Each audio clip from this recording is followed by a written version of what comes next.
Hi, everybody. My name is Maggie Bloomfield. We begin Poetry Street, whether on Zoom or in person, with a land welcome, because we want to honor the indigenous people who are the actual owners of this land. New York City, Long Island has always been a gathering and trading place for many indigenous peoples. We acknowledge that we are guests on this land. Poetry Street and our work in this area of Long Island is situated on the ancestral and unceded lands of the Lenape, who are the original caretakers. Also the Canarsie, the Shinnecock, Montaukett, the Rekgawani, the Munsee, and Haudenosaunee. We acknowledge and respect the many indigenous peoples who live on this land and continue to make ongoing contributions to this area. And I would like to add a moment of silence for President Zelensky and the people of the Ukraine.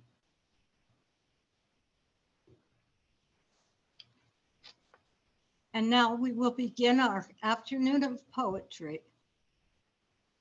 I really welcome everybody who's here in person and our loyal followers on Zoom. This is Poetry Street, the room without a roof where every voice is heard.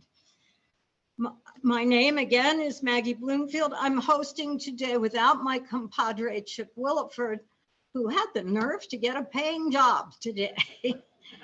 He will be back with us next month. Tonight he's at Joe's Pub, which is a pretty good gig, right? I'm lucky though, because I have Claire Lundberg, I have Andrea from the library, and I have Mike Gary to assist me today. We thank you so much for joining us in our new venue here at the Riverhead Library. Many thanks to Jenny Bloom, the library's events coordinator, who invited me and Chip, the host of Poetry Street on Zoom, to create a hybrid here on a monthly basis. A little history.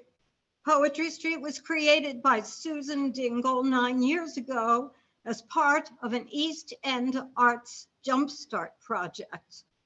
Susan recognized the need for a poetry venue in Riverhead to celebrate diversity, poetry, and inclusion. And when Bubbie Brown, Riverhead's popular African-American poet and activist, joined us, that's when the miracle happened. Through the hospitality of Nancy Curris at the Blue Duck Bakery in Riverhead, with a bunch of us in tow, Poetry Street met monthly for 7 years with a great following. Sadly, the Blue Duck closed, COVID hit, and thanks to the technical skills of Chip Williford and my enthusiasm, we have continued on Zoom for the last 2.5 years. And now we are thrilled to be able to be with you today for our fabulous features, after which we will have an open mic. One thing about Poetry Street, after people read, we like to hear a lot of noise, okay? We like to hear yelling, clapping, stamping.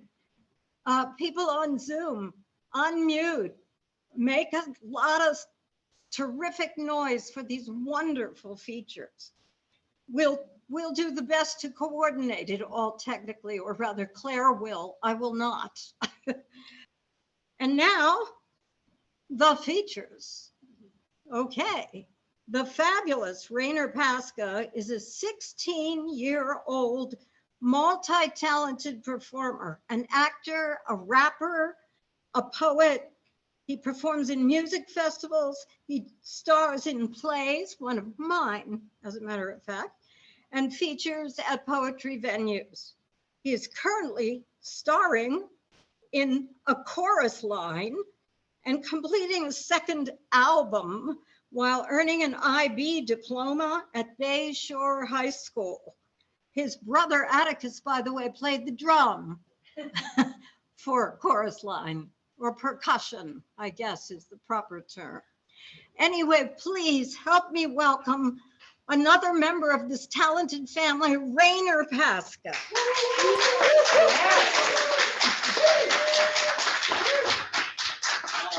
Hi, everybody. How's everybody doing? First of all, I just want to say that it's really great to be back here. I haven't had a poetry reading, predominantly poetry reading in a while. So I'm really glad to be here. So I'm going to get started. So I'm going to start with a poem. I'm going to be doing kind of like a mix of both poems and songs because I feel that, song is a sort of poetry. So I'm going to start with a poem though, a poem about poetry actually. So this poem is called You Might Be. If raindrops dripping from your fingertips twirl into the negative space between ink blots, you might be a poet. If the stars look up to your purple soul thrown into dirt like my glowing pen that betrayed the world and took a breath, you might be a poet. If you bite off everything that you can chew while knowing that you can still escape before your pages read themselves, you might be a poet. And if you can dissolve into yes without opposition catching up, if you can conjure your ashes with a snapshot after you're gone, and if you are blankly just blending in with nature's ocean, you are a poet. Thank you. So, really quickly, I'm going to set up the instrumental for this next song. So this song is, by the way, off of my next album that is coming out April 29th. This year. It's called The Beat in the Fire. It's by me, just Rainer, and my friend Sapphire, who wrote all the, that's his stage name, Sapphire. He made all the instrumentals for the album. So yes, I'm sorry if you guys can't hear me. I'm just kind of setting up right now. Okay, I'm talking to the people on Zoom. No, it's okay. Okay, so this is, yes, this is a story piece. It's a story song, and it's basically, I don't know how I came up with the idea of it. It came up with it during quarantine, but it's not from my perspective. It's the narrator's perspective, and he is kind of, he's not in a good place right now, and he's going to find, kind of an escape in dancing, even though he's not a great dancer. So it's called Era of Mistakes, and I hope you enjoy it. It's pointless trying to be a person anymore. It's pointless trying to be anything more than what I am with all these mistakes. Let's go down to the town, let's go. Let's get wild on the dance floor, y'all. Let's get wild, no reins on a child. Drop it down low to the floor now, y'all. Now vacate. Can't wait to get another dance all to myself. Cheer myself up, stay great. It's vacate, I tell myself. I'm really so fine, not a cry for help. It's a Tuesday. Two-step, no payday. Another step, everything's great. Hey, hey, no gray day, no melee. Just my brain acting weird, like it's great, thanks. No, it's not doomsday, it's a heyday. Coming forcefully out of the gateway. Who's in this club tonight? Who wants to start a fight? Knock me out one punch at a time so I can forgive myself for the time when nope, I won't say it, it's done. Let's have a good time, let's have some fun. Everything's in the past, and you kiss my ass. We're moving past, we're going fast. I don't give a fuck, what do we have to lose? We keep getting old every day, we snooze, so stay great. Don't hate on the DJ, don't hang him, give him some leeway. I'm hiding from humanity while I vacate. Don't help me if I go down Mayday. But if you dance tonight, it's fixated on only the things you should celebrate, yo. This is a cause that has no debate. You can dance away your mistakes. You can dance away your mistakes. You can dance away your mistakes. You can dance away your mistakes. You can dance away your mistakes. You can dance away your mistakes. You can dance away your mistakes. You can dance away your mistakes. Listen.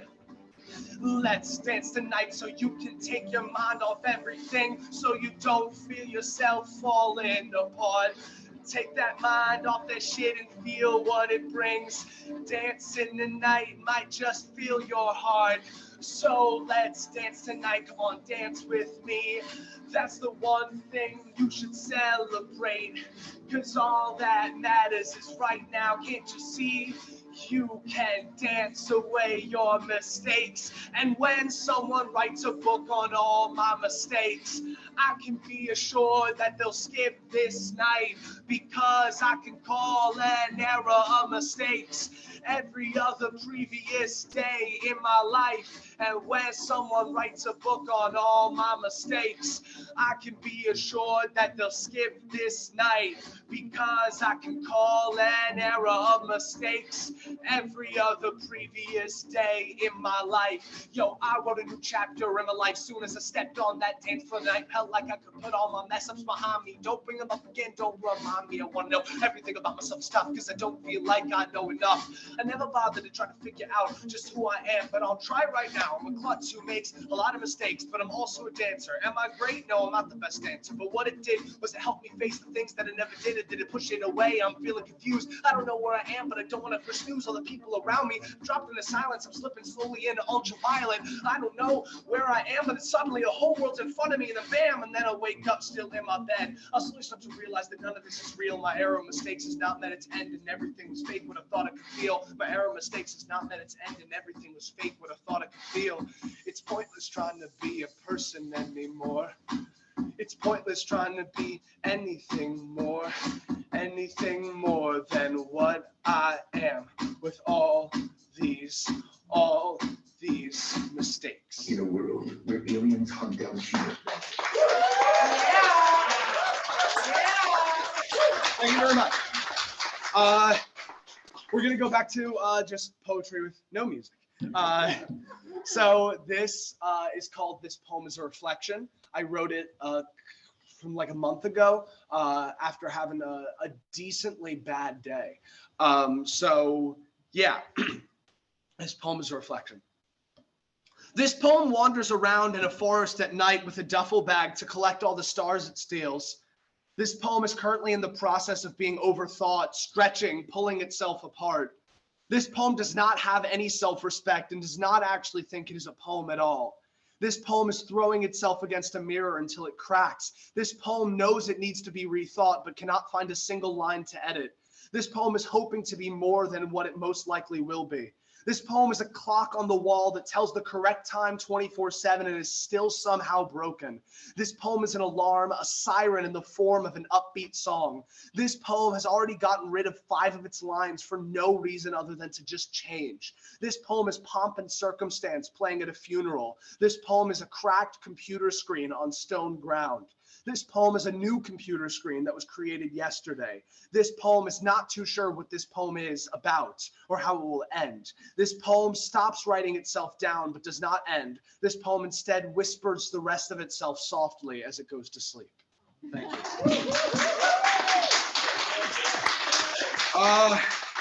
Yeah. So this is another poem without music. This is called January 7th. What's the significance behind January 7th? I'll tell you. So I came out to my parents January 7th of 2018. Yeah, and then recently, it was this year, my friend texted me that she was outed to her parents. And it just happened to be on January 7th as well, because I was outed to my parents, and she was as well. And it was on the same day. So this is, there are other things that happen on January 7th in different years. So this is kind of a poem that's, anyways. January 7th, 2017, my first full day without my new phone that I lost the day before. Someone had stolen it while I left it out in the open in the gym locker room. I went home defeated and watched Rio 2 with Atticus and Sedasia, but all I could think about was what I had lost as the snow peacefully fell down. January 7th, 2018, the day I was outed to my parents after I told my best friend the day before I had a crush on him. My identity was left out in the open and my love was stolen. I went home defeated. Came out to my family and watched the Golden Globes with them, but all I could think about was what I had lost as the snow peacefully fell down. January 7th, 2021, the aftermath of the Capitol insurrection that had happened the day before. A democracy that no one thought would need to be any less than out in the open was almost stolen. I was sitting at home defeated and watched the coverage on CNN, but all I could think about was what we had lost as the snow peacefully fell down.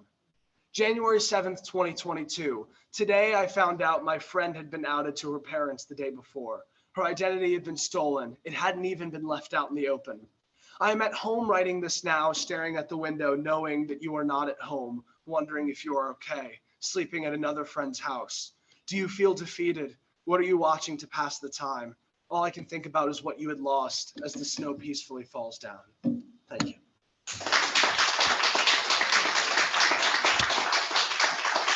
Do I have one more song? Cool. Okay. This is another song. I also wrote this in quarantine. And this is a more hopeful piece. So it's a very hopeful piece, actually. So I hope you enjoy it. It's called Music is the Medicine. When my friend Sapphire, this is also on the album, it's the closing track to the album. When my friend Sapphire made this track, just made the instrumental, he titled it, I sat down for 6 hours and this happened. And I said, can we call it something else? And he was like, yeah, no, of course. And so I was like, great. So I just noticed how many horrible things are going on, because a lot of horrible things are going on, as you might have noticed. So this is Music is the Medicine.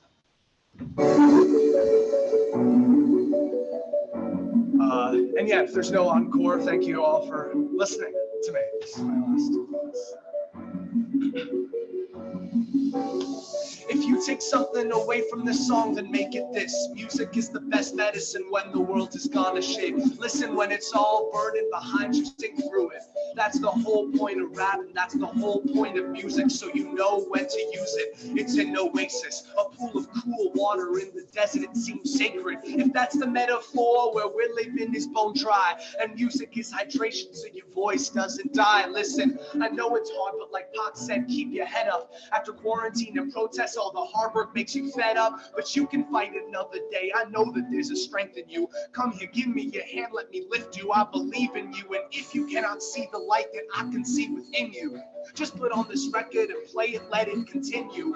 Listen to it over and over till I convince you. You don't have to stress 24/7 over your issues. The best thing that you can do is sing out as the verse turning, no matter what religion, gender, or amount of melanin. Sing through the terrors up until we all are skeletons, because when this world is truly sick, music is the medicine. When you're feeling lost, music is the medicine. No matter the cost, music is the medicine. When you feel alone, music is the medicine. And when you need a home, music is the medicine. When you're feeling ill, music is the medicine. The world gives you chills, music is the medicine. Let this message stick, music is the medicine, because when this world is truly sick, music is the medicine.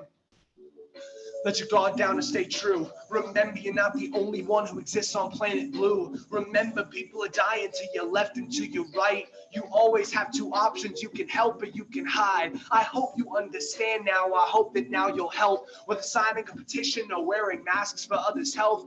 Here's my challenge for you. Empathy ain't just trading shoes. It's trading souls and hearts and brains and memory too. You can try and change the world's problems with some editing. When you protest, you do more than a former president, but don't make it about anything less than what your message is. When this world is truly sick, music is the medicine. All right, I'm gonna need a favor from all of you guys, okay?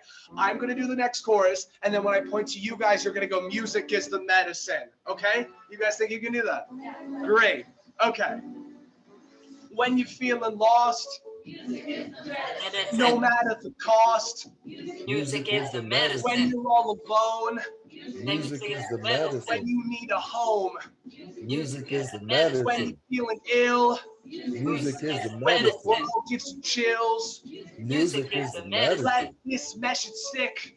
Music is Because the when this medicine. world is truly sick, Music is the medicine. these river waves whisper nature all around me. My pen reaches into calm breeze. Sunshine on the water makes the blue look like someone broke pieces of gold and threw them in. Every wave pops up, meets soft green leaves. My feet drag against rocks. I am just trying to make my way through nature's galaxy. Just a human, just a gentleman, a fusion or a Bedouin. In ruins are your menacing. Music is the medicine. When you're feeling lost, Music is the medicine. no matter the cost. Music is the When medicine. you're all alone, Music is the medicine. when you need a home, Music is the medicine. when you're feeling ill, Music is the when the medicine. world gives you chills, Music is the medicine. let this message stick. Music is the When medicine. this world is truly sick, Music is the the only medicine. thing that you can do is sing out as the earth's turning, no matter what religion, gender, or amount of melanin. Sing through the terrors up until we all are skeletons, because when this world is truly sick, music is the medicine. And you can try and change the world's problems with some editing. When you protest, you do more than a former president, but don't make it about anything less than what your message is. When your world is truly sick, music is the medicine. Thank you all for coming.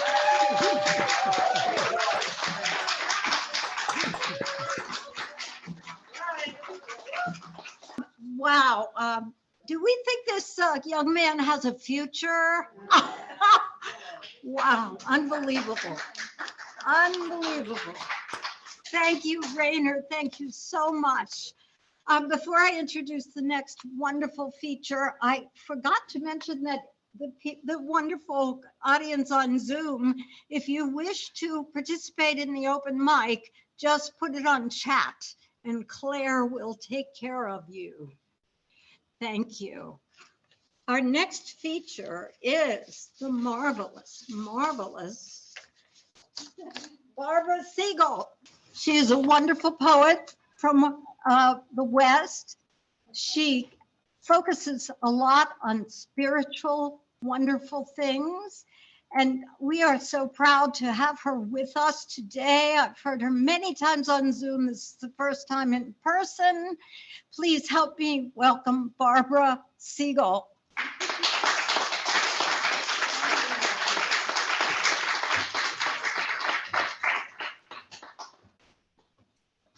Okay. So thank you, Maggie, and thank you everybody for being here, both the physical bodies and those of you out in Cyberland on Zoom. I see you, Evelyn, out in space. Oh, okay, wait a minute. Right. All right. Sorry you couldn't hear me. Okay. I'm going to read several selections from my new chapbook. The Secret Road, Walking with Persephone. And Persephone, a lot of you may not be ringing, that may not be ringing much of a bell for you. Persephone was one of the great Greek goddesses, ancient Greece. She was a nature goddess and also a goddess of life and death. And so she was pretty important. I discovered a relationship with her and started to write these poems. Predominantly at first the nature part. Persephone, this is her time, her favorite time. She has been living in the underworld for the winter, working with her husband Hades to settle the souls of the dead. She comes up and brings spring to our earth. All the beautiful flowers and green growing things come because she comes up and makes it happen. So this first poem is called, and it's this time for us, earthlings. It's springtime. It's called She Emerges. She emerges keen as a robin, listening for the worm, smells earth rising from snow melt, readying to receive roots, bulbs, seeds. Eager to leave behind winter's punishments, she longs to embrace spring, to shed heavy garments with sun's increase. Birds return, chorus their joy, lift her with their lilting music, new songs ringing every day. Snowdrops and crocus color her gray garden. Green growing shoots and stems promise tulip, daffodil, hyacinth, iris. The swelling red buds of maple, yellow of forsythia, marvel of a blooming plum. She is reborn. And thank you. As I was reading that, I was thinking, the thought came to me, I did not acknowledge personally what Rainer just did up here. And I wish you folks on Zoom could have seen his whole moving, gyrating torso with his sparkling high top sneakers and amazing coat or overpiece. Anyway, not only was were his words and music incredible, but so is the physical. Rainer, you're amazing. So, okay, so anyway, so moving on. We're still in spring with Persephone. This poem is Enchantment. He lands like an angel, wings backstretched, iridescent, then in a blink transmutes into a robin. The shaman's at work again, she thinks, moving past a mass of Siberian iris, deep red buds on blue-green stalks, a few blooms perched like purple birds. Ruffled by a mild breeze, lemon columbines flutter, ferns unfurl their spirals, spiders weave sticky webs of words and symbols. Water splashes, drops from rock to rock into the pond. Koi of all colors swim slowly within. Persephone revels in spring's pleasures.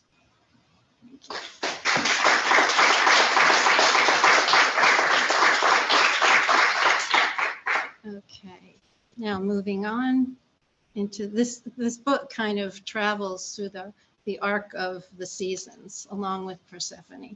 So a meditation circling time and space.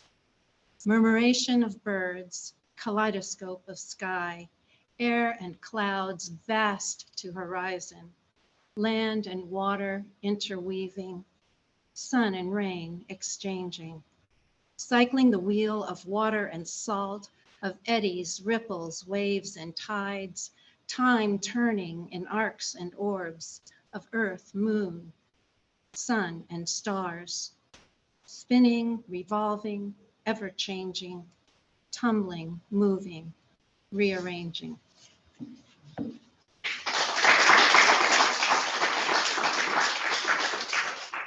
Thank you. Okay.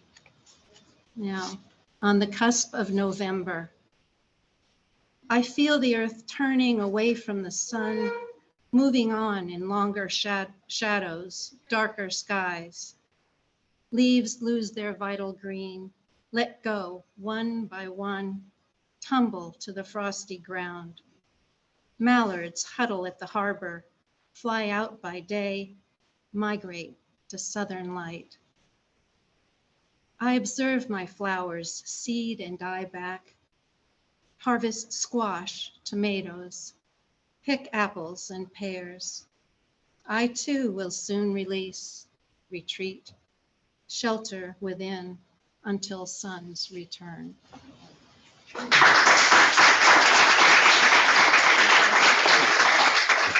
Okay, so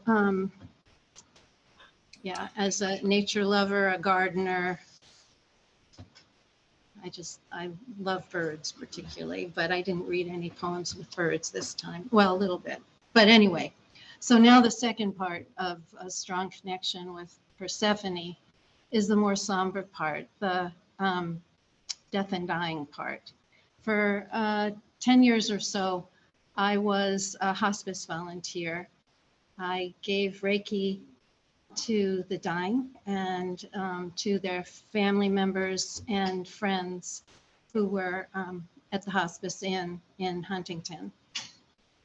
And it was a difficult thing, but it was one of the most extraordinary experiences of my life. So this poem is about that. It's called Our Sacred Path. We walk the hushed white halls, past doors closed and open. Within each room, a bed holds someone in their last days. We enter, speak gently, take the hand of a woman, restless woman who is more bird and air than matter. We lovingly touch her forehead, shoulder, see her calm. Next door, a man's breathing is labored. His eyes are closed. Family is gathered around him. His wife reverently shows us a photograph from healthier days, asks to speak to us of her sorrows. Her young children will be left fatherless, the crushing stress, sadness of life without her beloved. Down the hall, a husband flutes folk melodies for his dying wife, family clapping lightly in time. From another room, an old man moans softly, wears a clean hospital gown, and the smell of death.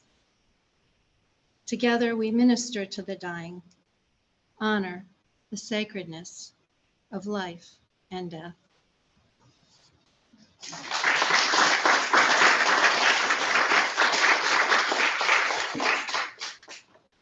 Thank you. That's all I'm going to read from Persephone. I have one last poem to read now that is totally different and a little more up,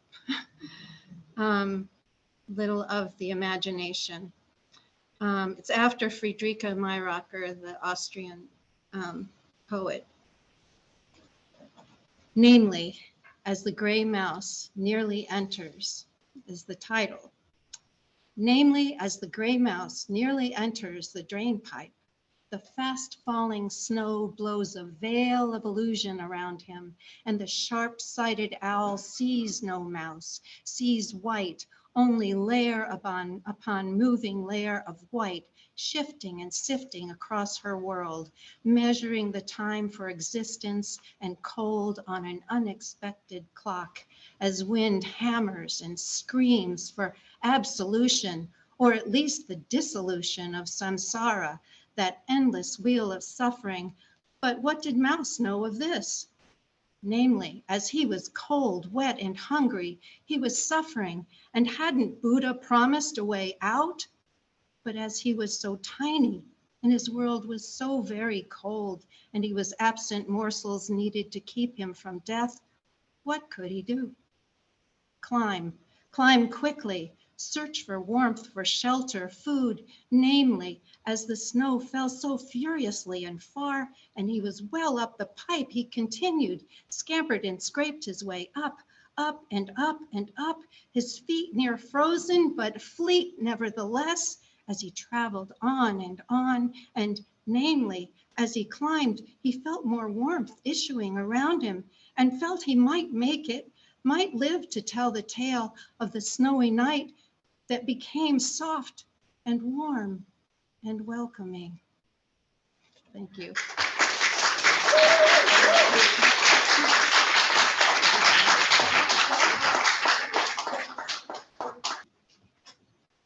Oh my goodness, that was just beautiful, Barbara. Thank you so much. Just your work is extraordinary. It's delicate and steely at the same time. I just love it. Let's give the two features so far another hand.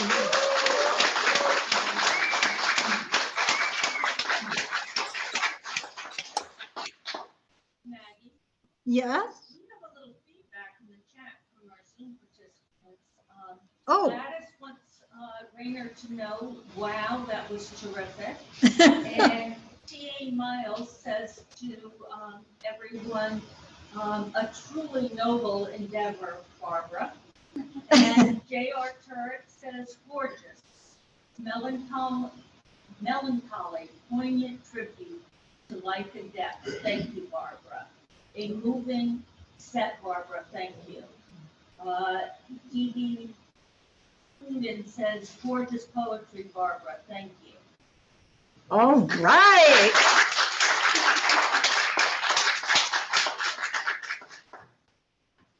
So our next and final feature really needs no introduction. He is one of the founders of Poetry Street.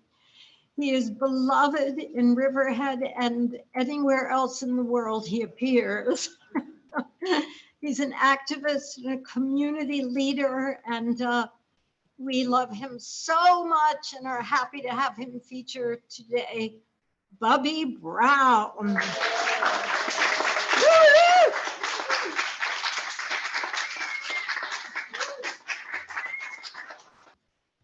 Good afternoon, everybody. It's so pleasant to be in the presence of people who have a pulse, you know. I'm just people are they keep me alive, you know. I am so, I don't know, but Poetry Street has been an injection of some kind of pump me up in my life. Since Poetry Street, I have felt some new vibes, and I am so grateful to God for just allowing this thing to happen, you know. And with Susan and Maggie and Chip and Claire and all of the components that make this thing happen, it's just incredible to me. Okay, poetry, that's what we're here for. I like to, for Women's Month, the month of March is dedicated to ladies. And I dug up these couple pieces that I had done a while ago. This first one is entitled I Go, and it was written for someone who was coming out of a abusive relationship. I go. It wasn't the missed birthdays, because I've gone through worse days. It was your callous ways. It wasn't your spending thrill with money meant for a bill. It was the constant fight uphill. It wasn't where you dropped your pants whenever you had the chance. It was your cans and my cans. It wasn't eating alone because you didn't come home. It was the irreverence you had shown. It wasn't that you went out at night when I was in bed with an illness to fight. It was that you just didn't do what's right. It's because of me I'm leaving. It's a new life I'm conceiving. Save your phony grieving. I want the world to know I don't pay debts that I don't owe. I go.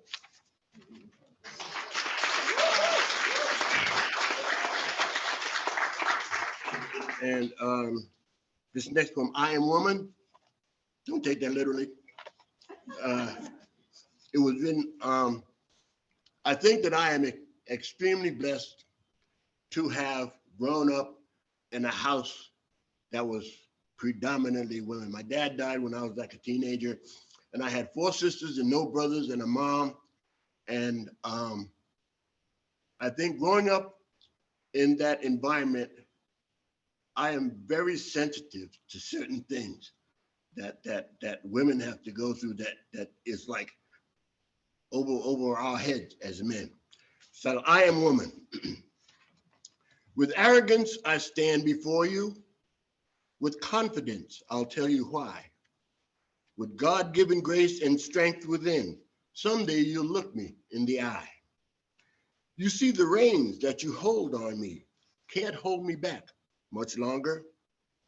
The bit and bridle that held me back has made me that much stronger. I've walked, danced, marched, and run to the music you have played, but the horns have rusted, the woodwinds flat, and the drums have all decayed. At my present station in life, I've got my very own band. I write my very own music to the rhythm that I command. I know my curves are appealing. Alluring is my smile. My eyes are pools of loveliness meant to comfort or beguile. I have felt your looks upon me. I have tried not to take offense. I detest your attitude as though I have no common sense. This form you see before you, from which your eyes cannot relent, is heart, soul, blood, and bones, and above all, intelligent. Some folks show strength with muscle or by taking it on the chin, but mine is hidden deep down inside. Mine comes from deep within. Just how strong did I have to be to give my kids a home, going to school, working 2 jobs because I was left alone? My strength held true to hold me back when someone whom I had trained was unduly promoted to be my boss, position I should have attained. Shh, can't you hear them? That muffled plodding sound. It's my footsteps running up your back. I'm quickly gaining ground. I pray that I'm not vindictive when times for you get hard and you have a fleeting flashback when you approach me for a job. The reins that hold the steering power is being transferred to the wise. It's coming like the early morning sun. I am woman on the rise.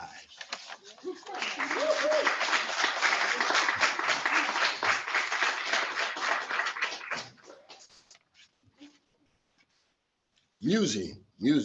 I do a lot of musing. Wake up in the morning and you're just laying in the bed with this gorgeous doll by your side. The sun is coming through the window, and you just lay there and think and just stuff, just stuff just goes through your head. Musing. I can see the dawn of summer. I feel moisture in a cloud. I touch the beat of pulsing stars. I cry when heads are bowed. I yearn for children's voices passing on a lilting breeze. Joy comes from pulpy juice, fresh from the morning squeeze. An extra hop comes to my step. Sweetness invades the breathing air when an elderly couple sashays down the street who have forever been a pair. I love to wake up in the night and feeling right next to me the love of my being, who I am, right where she's chosen to be.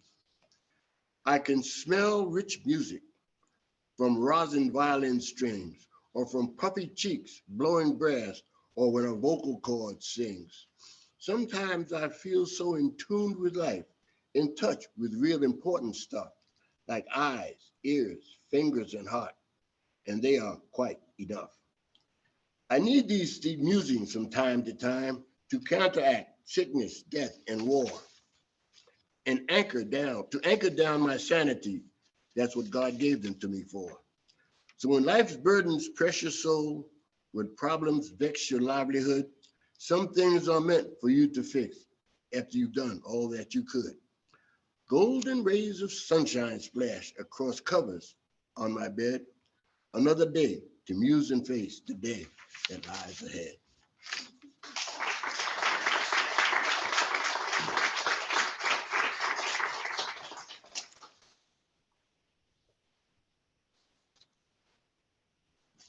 In my mirror, I took a look in my mirror, and this is what I saw. A face that I had often seen many times before. But upon looking closer, it slowly appeared to me. Something hidden began to clear, something I didn't want to see. I saw bodies of folk who looked like me, ducking bullets that fell like hail. I saw bars of steel stretching for miles, a nation of folk in jail. Then I saw upon my chest a medal for bravery, but my feet were shackled in golden chains, a new kind of slavery. I saw people filled by pockets with cash for catching and throwing a ball, while children with bloated bellies died for hunger at the shopping mall. When I saw in that reflection is there for you all to see, It's in the face of a war, not for justice, but one for equality. I saw a lad in his teenage years, some proud parents growing seed, being robbed of his productive years, being caught with a smidgen of weed. Now the negative of this picture is being caught with drugs of prescription and released to his parents the very next day, justified with no conviction. Oh, the mirror, mirror, please fade the image. I can hardly bear anymore. I see tears of the folk who died for me flowing down on my floor. Yet my head is still held up high as I gaze at the multi-hued crowd. As I have survived the worst of times, if done nothing, I am proud. So when you look into your mirror, what's seen is around, before and behind. Someday you look when the mist rolls away, equality for all humankind.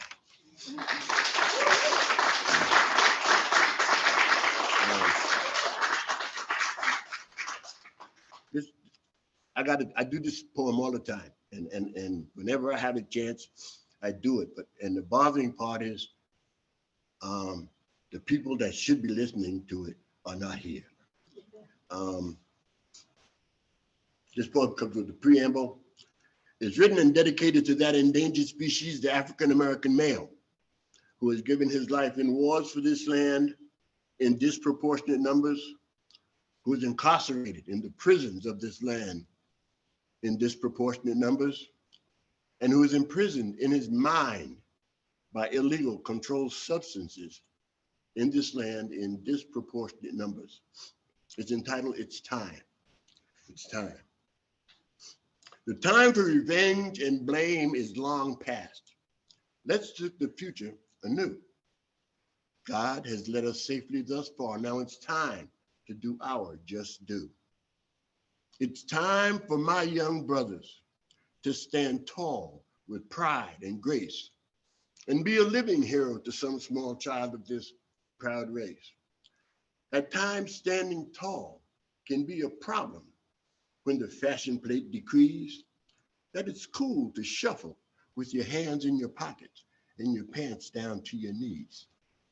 It's time for somebody's daddy to take that child in hand and explain that the teenage part of life is basic training to being a man. It's time to get educated. Forget your Xbox, pick up a book, and then go outside and practice your dribble and your running fadeaway hook. I know we're athletically inclined, fine-tuned when properly trained, but those muscles fade like a summer sun, so you better fine-tune your brain. It's time, my brother, to sit back and take stock of the precious gems and jewels and such we have in our jewelry box. I'm not talking about rubies or diamonds, pearls or precious others. I'm talking wives, sisters, daughters, nieces, girlfriends, but most of all, our mothers. They are the backbone of this heritage, worth more than a king's ransom in coins. And we, the male gender of this race, are mere droppings from their loins. It's time to tell the media, I am not the person that they portray. From digging ditches to chairman of the board, I work each and every day. It's time to tell America, we're not all rapists, hoodlums, and thugs. We're not all wife and child abusers, and we're not all pushing drugs. Question. Billions are made from that illegal trade, a fact well understood. But tell me, are there any millionaire dealers in your neighborhood? It's time to look to the future, for the future lies ahead. Only look back to check your references or to pay homage to your dead. It's time for love, my brother. For love, my brother, it's time. Love, love, everlasting love. Love of me and love of mine. It's time. It's time.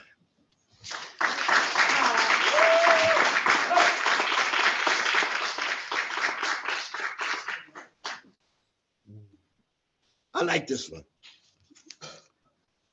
because it's me. Guardian angel. As each of us arrives on earth, we are personally assigned a surrounding guardian angel above, below, and behind. Each sleep and waking moment, they constantly watch over us, silently doing the best they can without any noise or fuss. At times, I've felt the presence of this watchful guarding spirit, but never saw its form or face. If it made noise, I didn't hear it. Now, lately, my faith got shaky in this angel assigned to me. If you're really there, come on, show yourself, appear, and let me see. Suddenly, all got quiet. A haze enveloped my head. A voice said, Bubbie, I'll appear to you, but if I do, that means you're dead. I cried, angel, angel, angel, remove this bitter cup. I made a mistake. Forget my request. Forgive me. I really messed up. The voice said, look, I'm like a deacon to God. I handle his minor requests. Good thing I didn't take to him your plea, because now you'd be in eternal rest. I said, angel, you're doing a mighty fine job. You kept me safe thus far while speeding down life's highways after drinking in a bar. Through seen and unseen dangers, you returned me to the path, not quite to total righteousness, but away from the devil's wrath. My angel said, Bubbie, now look at here. I'm going to be straight with you. There were times I requested a transfer because of stuff you put me through. You made my halo flicker and dim. My feathers got frayed and musky, chasing you through your trying times, protecting your rusty dusty. The answer from God on my transfer plea, he said, angel, don't forget, I'm still in charge of everything and I'm not through with him yet. This talk with my protective angel made me feel so safe and sound, made me so glad I didn't see him. See, I'm still above the ground. It also made me realize the God I serve is real. He works in wonderful, mysterious way that he doesn't have to reveal. You keep the faith in your angel. Let him silently watch over you.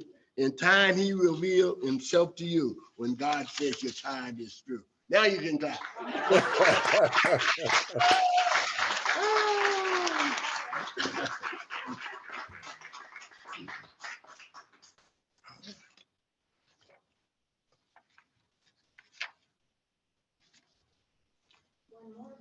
One more. What's behind me? When I got up this morning, right after I arose, I did my morning wash up, then put on my clothes. A rueful sight came into view. Increasingly, it came clearer. I saw some past sinful deeds behind me in my mirror. I've judged the sins of folks today in the worldwide media, when as a nation, we've done some things equal to or seedier. But on a more personal level, things I've kept undercover, I've done unkind and painful things to a natural brother. When I view what's behind me, can't believe that I am alone. Most of us have these images in our past for which we must atone. I've never maimed or caused anyone to end up hurt or dead, but pain and injury can occur from the things that we have unduly said. Ignorance is a puzzle piece, sort of a missing link, that inherent in all of us, no matter what we think. When you look into your mirror, what's behind you, behind what you first see, fess up to the past transgressions, join in the group with me. The cure, or maybe an easement in this path of life we walk, is simple conversation. All folks just have to talk. The offspring we are raising up teach social trends that bind them, so mirror won't be cluttered up with ugly stuff behind them. Thank you very much.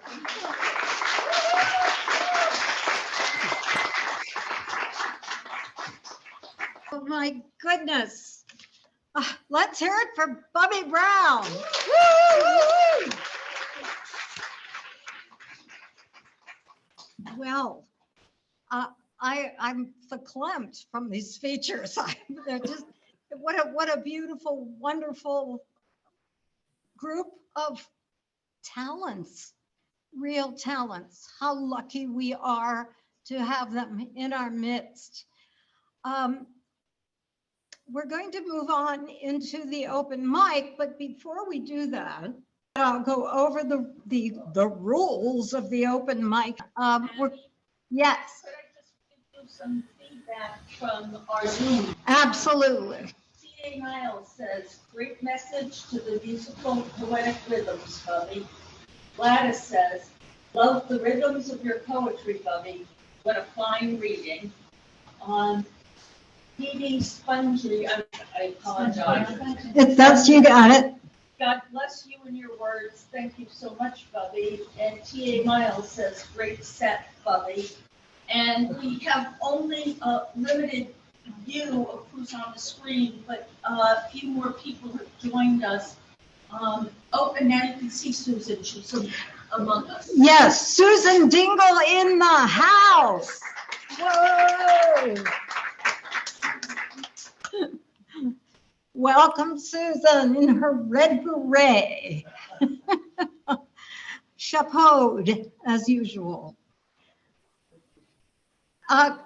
Claire, do we have people signed up on Zoom? Yes, I have 4 people from the One poem, please, because we are time limited. Okay, we have Nina and then Judy.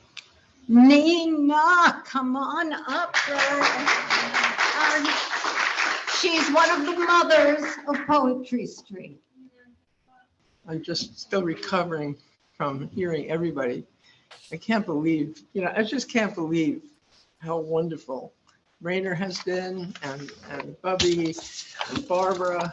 It's just an amazing thing to be here. And this is the first time we're on a joint Zoom meeting, which looks like it's going to be very successful. I'm happy to be here. Anyway, this is a poem that was actually published, believe it or not, called Winter Song. I search for you through stained windows, waiting for old voices to bring a song. Soon, so soon there will be green. The trees in white robes shiver, caress thin sparrows. Their nerves reach into the core. Frozen branches ache toward morning. Spine straight, they dance a stark ballet. The song rises up. Soon, so soon, there will be green. The rivers will flow through to the heartwood. Lost love will return in fine voice.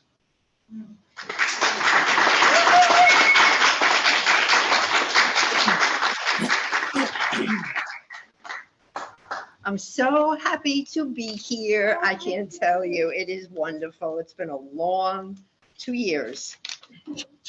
I did not write this wonderful poem. It was sent to me by a friend of mine when COVID was about 6 months old. And I thought it was so, and now of course, with everything else that's going on in the world, I just think that it's so apropos. So it's called The Thing Is by Eileen Bass. The thing is to love life, to love it even when you have no stomach for it, and everything you've held dear crumbles like burnt paper in your hands, your throat filled with the silt of it. When grief sits with you, its tropical heat thickening the air, heavy as water, more fit for gills than lungs. When grief weighs you like your own flesh, only more of it, an obesity of grief, you think, how can a body withstand this? Then you hold life like a face between your palms, a plain face, no charming smile, no violet eyes, and you say, Yes, I will take you. I will love you again.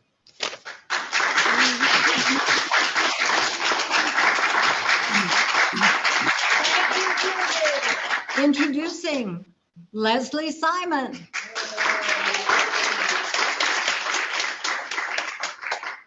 Hi, everybody. I'm so happy to be here.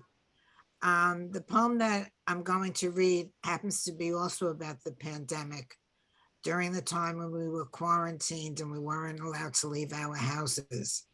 If you could speak up a little bit, Leslie, please. Okay. Can you hear me better now? Yes. The poem is called A Moment in Time. Sweet seeds of hope are blooming. Reds, blues, yellows, perfume so divine, a bouquet of fragrances. Looking out my window to the unknown, nature still casts its beauty while I remain sheltered at home. Buds forever flower on cherry blossoms, hydrangeas, forsythia, though I stay quarantined. Looking out my window, butterflies flaunt colorful hues, kiss tops of gracious gardens, fly freely and unaware, while I am caged, but undamaged by isolation. Given pause for self-reflection, I am well suited to hear silence, but for the birds that sing sweet songs for my delight. Looking out my window, trees sway to a melody of breezes, assuring us the world still turns, that pinks and oranges of early sunrise will greet us tomorrow. For once, the entire world is united in battle to slay the beast that isolates us, halting us for a moment in fear. In the wake of difficult times, we discover our spirit. We are resilient. Nothing can destroy us. Tomorrow, we will fly freely. Beautiful, Leslie. Thank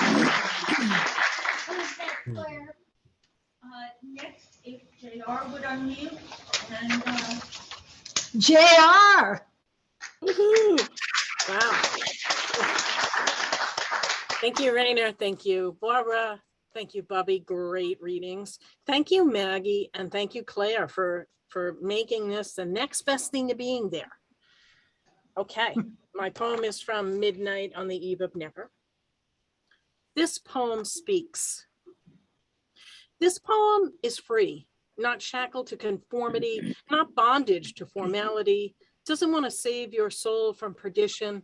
This poem doesn't curse. It gives you the right to do as you like, doesn't care about Vera Wang's new line, doesn't need to see pricey Prada heels or Chanel anything to feel good about itself.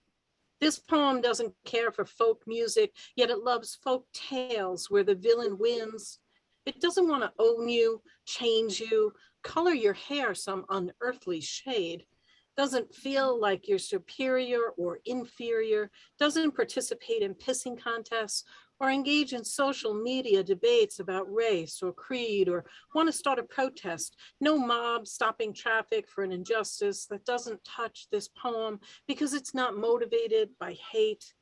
This poem is black letters on white paper, but it could be red letters on yellow paper. This poem doesn't care what holds you captive in daylit nightmares, what captures you to complain, yet offer no viable solution, what compels you to defy liberty and justice for all. This poem won't rat on you, arrest you, threaten you, or accuse you of being an elitist, an obstructionist, or a BS artist. This poem won't judge you for your sins you hide. That's your weakness, because this poem is free. Thank you all.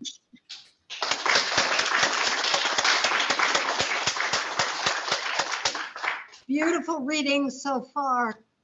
Bill Batcher and Matt Pasca. Bill Batcher, one of the fathers of Poetry Street.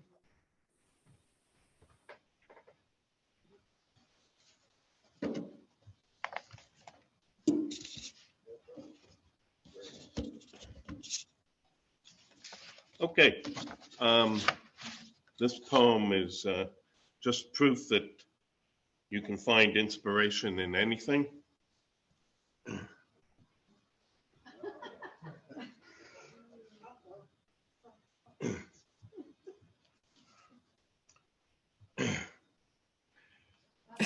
Darn, the nickel-sized hole on the heel won't show inside my shoe, so I'm donning the sock the penultimate time.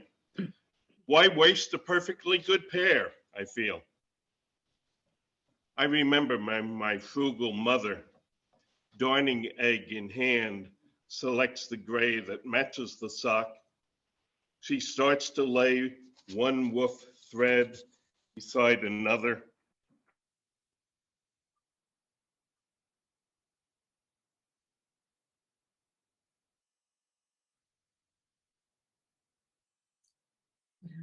Now warp, back and forth she goes, repairing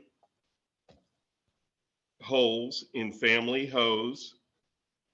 Ancient stockings good as new, every sock so healed, a gift, a testament to love and thrift.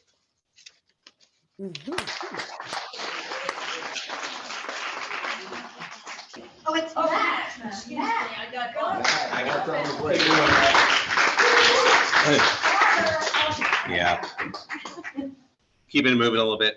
By the way, I wanted to wish Gladys a happy birthday. Happy birthday. This is a poem called Carbon Monoxide. Because this poison has no smell or hue, I snap the 9-volt in, set the red to blinking. They say it spreads so quietly, most never question the air, accept blindly, celebrate even the rigged invisible. I have strolled in gift-wrapped thought through the back roads and banks, retrieved keys from neighbors' mats, unbothered. When I had neither money nor peace, I sent this body out in a tie and was default setting. Struggle times struggle is 0.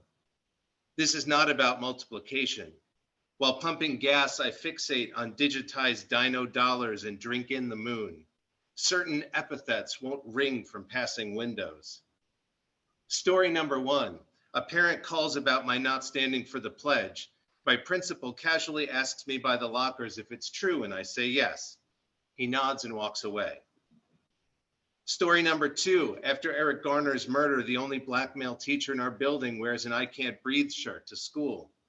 Complaints flood district office. Our union goes quiet. He is summoned to HR. Comfort is a house without clocks. This brain, not crow's nest, but island, not scanner, but flower bed, not refugee, but cherry lips mouthing whenever you want. Why even ask? Like silver Halloween bowls filled with 100 grands. This body with a toy gun, a broken taillight, a white wife, a leaf blower, with running shoes, a pre-dawn pillow, a mortgage, or 2 hands raised above its shoulders, no devil crosshairs named target. Some days I trace my outline with sticks of TNT, set the timer and wait for this force field to blow.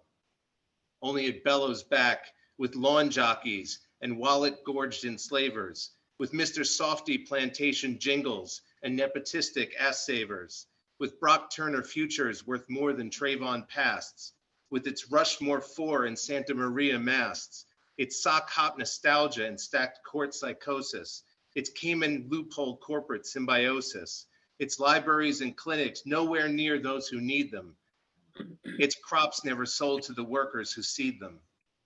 May this 9-volt mark a new vigilance, a Tubman search warrant for the stars. It is time to decolonize every room, expose this air for what it is.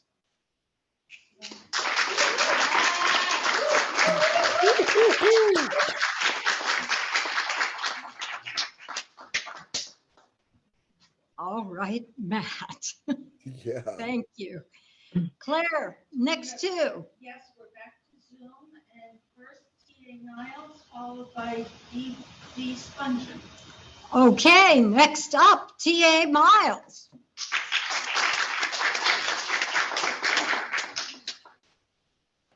Thank you for the warm welcome. And let's see if I can pull this up. All right, first reading. This is called Out of Orbit. I am stupefounded by the way our orbits have drifted into a black hole of bafflement, by the way the shining brilliance of our crossed stars has become the proverbial light at the end of a tunnel. A train derailed, its tracks disintegrated, its light now flame that singes and sears, that envelops and eviscerates. A train that barrels headlong into oblivion, its destination, but historic mirage. I am atomized, mere fragments of mingled dreams and soaring hopes, their lofty flight blasted into cosmic dust, drifting down into an atmosphere of foreign particles I cannot name. No, this terrain, cratered with misguided bombs, volcanoed by heat-seeking emotions that offer no escape from fallout or radio inactive missiles from mission control, stumbles my steps, gravities my spirit.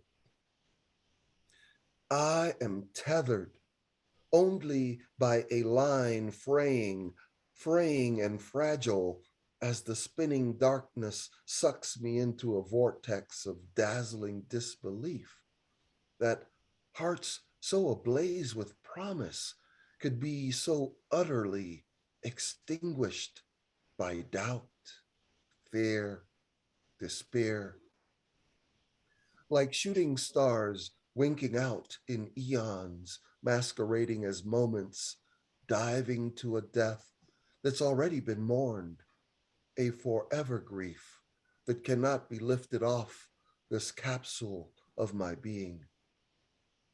We are eulogized in the splattered rubble of our aborted journey, mere traces of our celestial trajectory arc across this yearning countdown to a vector unknown to living things.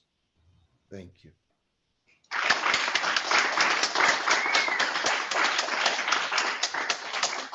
Beautiful. Next up is Dee Spungen. Thank you. Thank you. Raina, Barbara, Bubbie, incredible and wonderful. And everyone who's read since at the open, so inspiring. I just changed the poem I was going to read because it was too sweet. This is called Ordinance. Hoarse voices become rasps of help and stop. Deaf ears open, world eyes turn. Ukraine? Where's that? What do we get from them? Do you know anyone there? What language do they speak? What color is their skin? Why should I care? Voice from somewhere. With any grace, it's from within you. Care. Add prayers. Send contributions, money, clothing, medical supplies. Why aren't we doing more? Trying to comprehend how one ego destroys peace. Trying to preserve what's left of the world through pragmatism, which begins to smell yellow. Answers, anyone?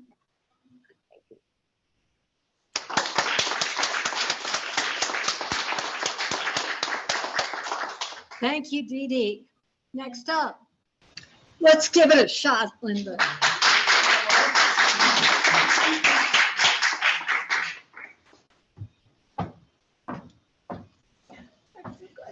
Hi, everybody. You good? Okay. This reading is in honor of my big brother, Robert Bubbie Brown. And it's entitled Fireflies. The little girl asks, who is that boy, that big boy, who left the house and slammed the door? He's the one who likes playing marbles with his friend at the bare spot at our front door. The teenage girl asks, who is that guy that loves music, writes love poetry, and works hard? He plays hard. He sings in the church choir. He has a caring heart. The young adult lady asks, who is this man who loves so freely? He tries so hard to please those around him. He gives his time, energy, and talent to help noble causes. He sees the beauty in areas and people in a world that many others consider outcasts and unworthy.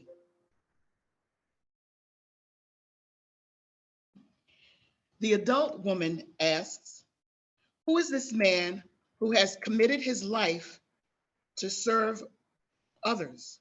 One who cares deeply and loves with his whole heart, and one who can also inject humor even into the most doleful conversations.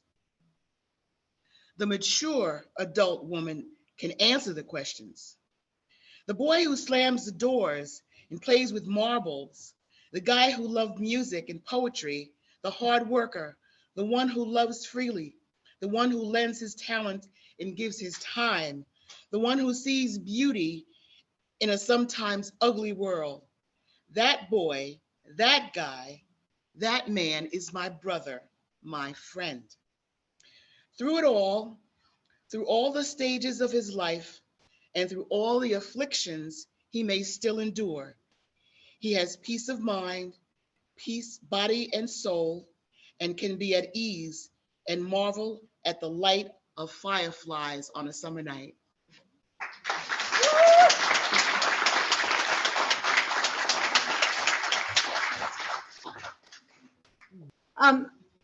In keeping with what Linda just presented, this is a poem that I wrote for my sister's 90th birthday. And some of you know her. She used to come. She can't anymore because she's 90 and she's pretty much homebound. So I wrote this poem for her birthday. For Anne, and turning 90 and still beautiful. She'll kill me, by the way, for disclosing her age.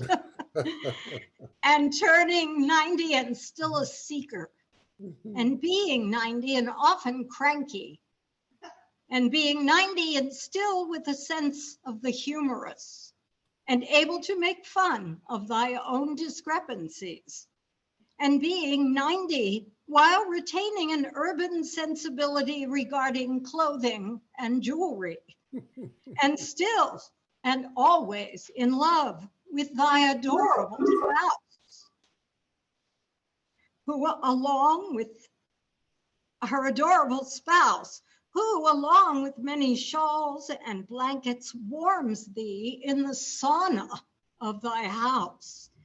And being 90 and often resistant to medical interventions that might extend thy still rich and active life, yet having sacrificed thy favorite bad habit, smoking, an action deserving a deep bow from us all, and entitling thee to the biggest and most delicious birthday cake of thy choosing, and all the accolades accorded to one who has survived and thrived for 90 years in a world full of booby traps and triumphs and wonder. Love, Maggie. Sasha! Another extraordinary Saturday of poetry to make the heart feel uplifted. And in honor of Women's Month, we know that too many women in too many countries speak the same language, silence. Forgotten woman. Splintered windows, haunted doorways, darkened corners line the muddy streets. Cowardly men congregate, traffic in belligerent tongues, regale themselves with graceless humor, manly tales of unaccountable valor, stories lost in a universe of poisoned sunsets. Fear, a rope around her heart, gives way. Anger surfaces from the depths of a mind and body shrouded in obedience. In her thirst for the language of freedom, she searches for a tourniquet of courage to bind the bits and pieces of her trampled life, debris of time fixed layer upon layer in the fleshy recesses of her skin. She refuses to obey, regrets nothing, renounces those who have punished her. In the blindfold of sleep, her fingertips strum an ethereal guitar, glide over strings in the slow, rhythmic motion of water lapping the shoreline. Like Prospero's daughter, she will find the door that leads out of herself. Thank you.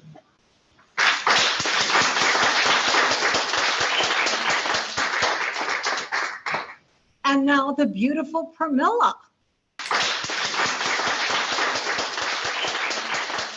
Hi everyone, lovely to be here. This poem is called Triptych, Paintings in the Cochin Synagogue. And this is in my forthcoming book, which will be released in May. Arrival. In Cranganore, cuckoos anchor the day, bright for ivory and spices. Tusks lean whale heavy against hutment walls, luring sailors from Palestine via Yemen. Odor of fish hangs heavy. In a white dress, her shoulders caressed by sea wind, she leans against a stack of logs, watching immigrants in ochre robes navigate past basking cows and dogs, carry out business gesturing with their hands. Beyond coconut trees and elephants in the port, wives wait with their babies for their husbands. Another exile.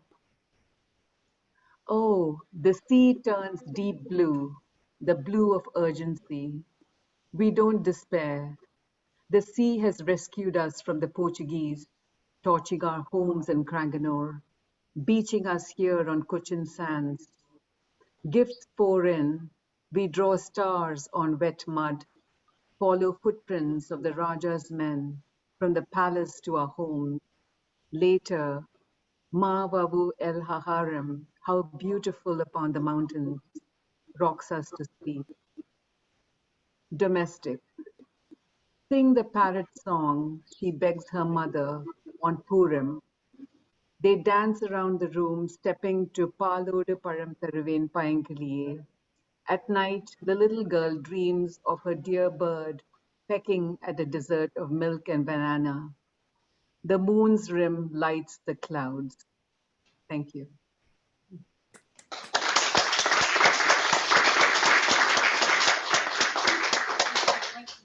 Yes, Gladys looks like she'd like to read. All right, you're okay? Yes. All right. And happy birthday. First of all, thanks.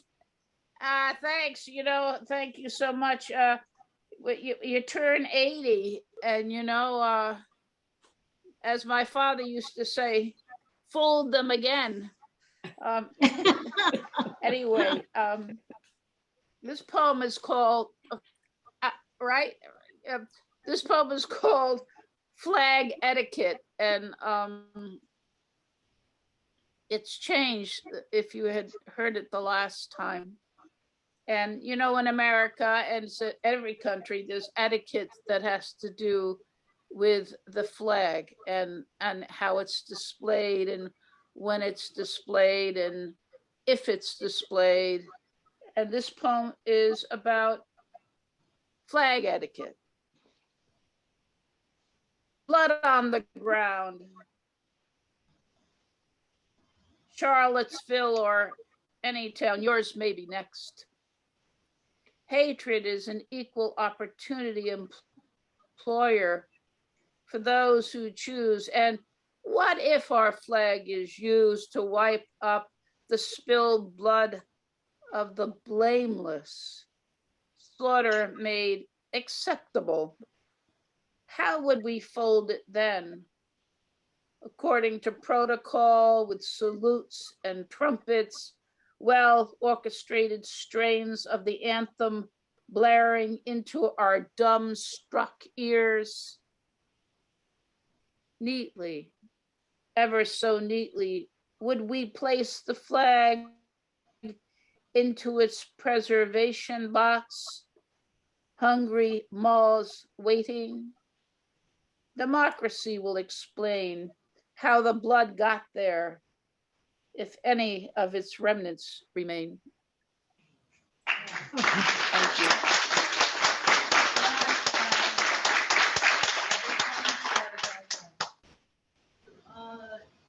Let's go to Susan Dingle. Susan Dingle.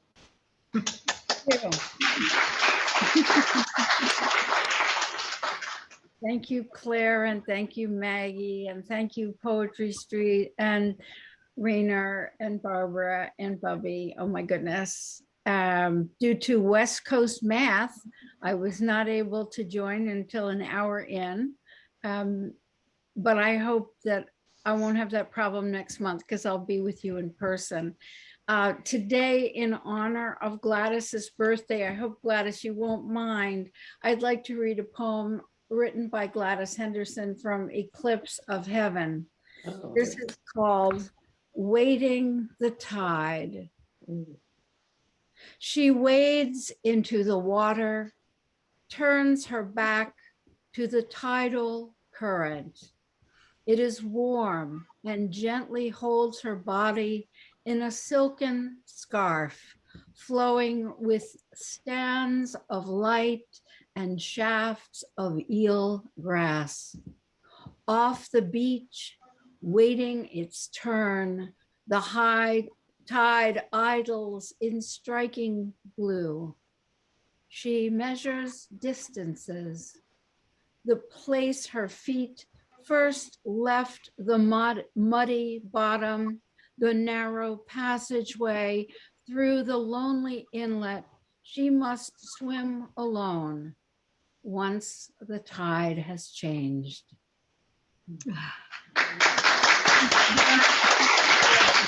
Thank you, Susan. Thank you so much. Thank you. Thank you, Susan. Wow. We do have time for each of our features to do one poem. Fantastic. Rainer, get up here. Thank you, open mic readers. You were wonderful, all of you. Yes. Hi again, everybody. So, this is a song, but I'm not going to do it as a song. I'm going to read it as a poem because, one, I'm still kind of reworking the instrumental, and two, in the interest of time, because the song, if I do it with the instrumental, is about like 6 minutes long. This will not be 6 minutes long, I promise you. So I wrote it in Portland, and I was just about to go to sleep, and I was on this pull-out bed, and I got this incredible view of like the city, the skyline, just buildings. It was incredible, and it really inspired me. So this is called Nighttime Blues, just kind of meditative, contemplative. Here we go. Not unlike golden glitter obscured by a tissue or two, tall modern buildings shine lights through windows that travel through a see-through curtain in an otherwise dark room.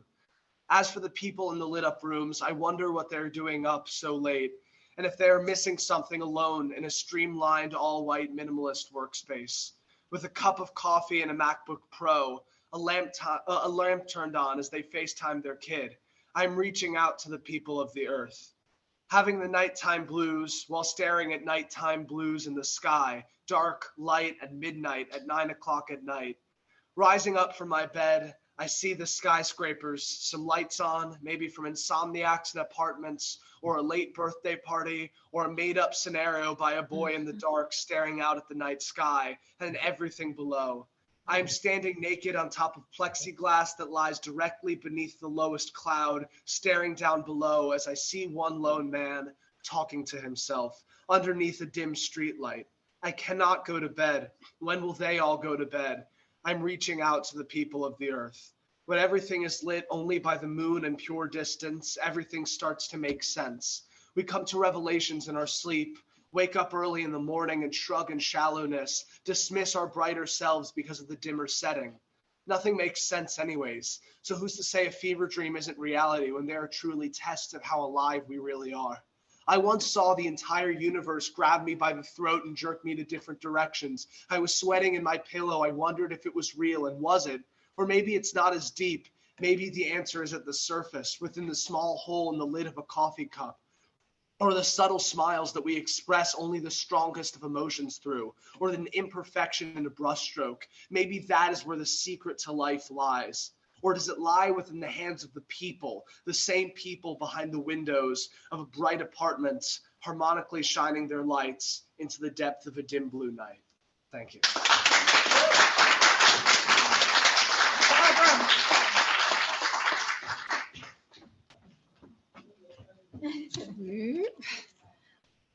Okay, can you believe that that is a 16-year-old's thinking?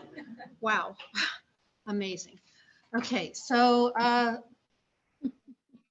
last poem, a litany for Persephone called Temple of the Goddess. And before I read it, somehow I feel, although the Ukrainian situation had not happened, that this is somehow inclusive of this just absolutely horrifying situation. So, Temple of the Goddess, the temple of love, temple of light, temple of darkness and of flight, of wonder and of awe, of Dybbuk, the devil, flaw, of pure and pollution, the divine and diminution, temple of feasts and celebration, of failure, contamination, of fast and furious, slow and spurious, laughter, pain, the absurd, insane, of water, air, evil, despair, of joy, birth and expansion, bitterness, loss, contraction, of body, of earth, spirit, mirth, of fire, soul, and all made whole. Thank you.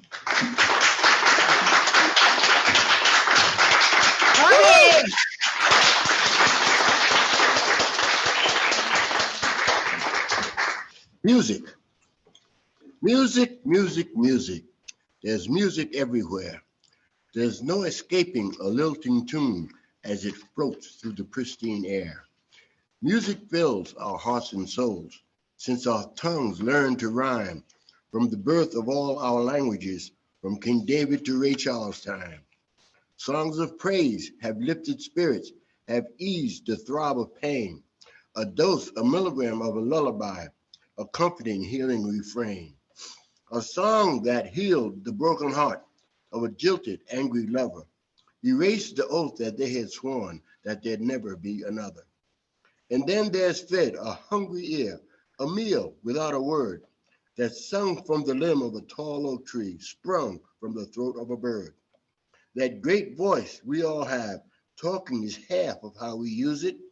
Fit those words into a tune. See, you too are making music. John Philip Sousa's marching band, can you hear it from afar? Or the deep-throated tremolo of the cello created by Yo-Yo Ma. For every purpose, for every place, no matter what you long for, there's a writer who's penned a tune, your purpose he wrote that song for.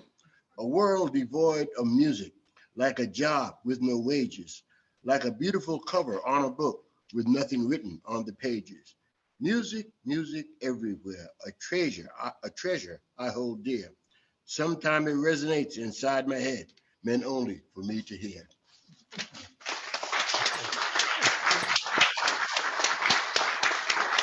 Thank you, features. Thank you, open mic. Thank you all for coming. I hate to rush you out, but you're going to be locked in all night. And we will come back next month. Susan Dingle, Michelle Whitaker, we think, and somebody else. So please come back for our hybrid. Thank you all. Love you all. And have a wonderful weekend.